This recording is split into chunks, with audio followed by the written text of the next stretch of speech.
One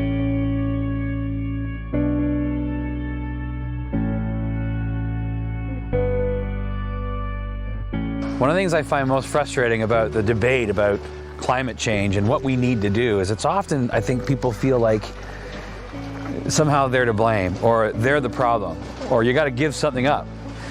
This is something where we're taking a natural waste product that a lot of people in Muskoka use, a lot of people all across Canada use. They burn firewood to heat their homes.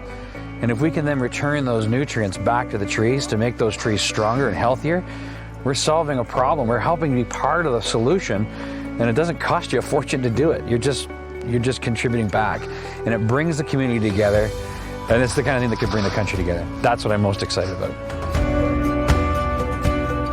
My name is Norman Yan. I'm a retired professor of biology from York University and on the board of the Friends of the Muskoka Watershed.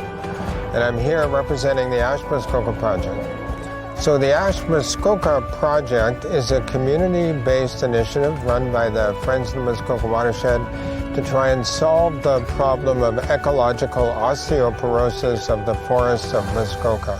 The trees are suffering from many of the same problems that people suffer from when they get osteoporosis. They're weaker, they're not as productive, they're more vulnerable to parasites and pathogens, and the forests of Muskoka lost half a ton of calcium per hectare of soil during the half a century of acid rain.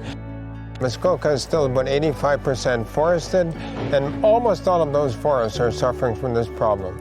They're not as good at capturing carbon dioxide from the atmosphere as they would have 50, 60, 70 years ago.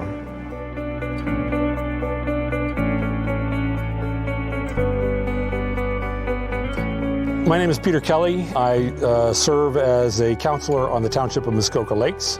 When I first showed up at an ash drive, I was absolutely astounded by the community engagement. I was astounded that people get out of bed at 7, 8 o'clock in the morning. Some of them drive an hour to get here to deliver 20 or 30 kilometer cans of ash, which, as you can see, is a relatively filthy product.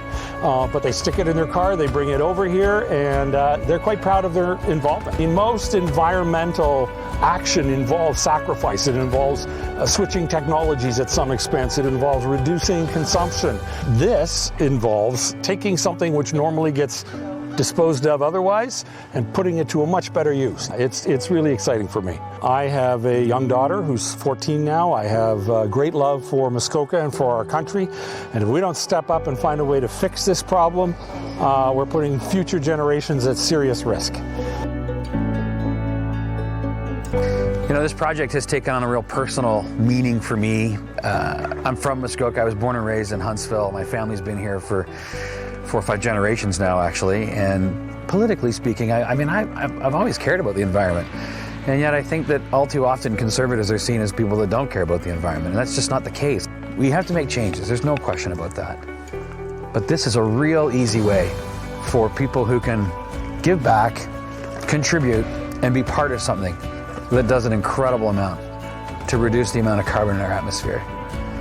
I see this kind of project right here in Parry-Sound, Muskoka as one of those kind of projects that, you know, we can come together from all sides of the house and say, this is a really, really simple, easy solution that helps get us where we need to be, helps us solve the problem, helps us get us towards our targets. This is just people coming together. And I think that Muskoka is actually setting an example and creating a model that'll be really great for members of Parliament to be aware of and actually improve the health of our forests and dramatically increase the amount of carbon our forests are able to take out of the air. I just think it's a win-win-win, and it's a way for parliamentarians to come together too on an important issue that has just been so divisive. This is a way for us to build this country up and meet our targets.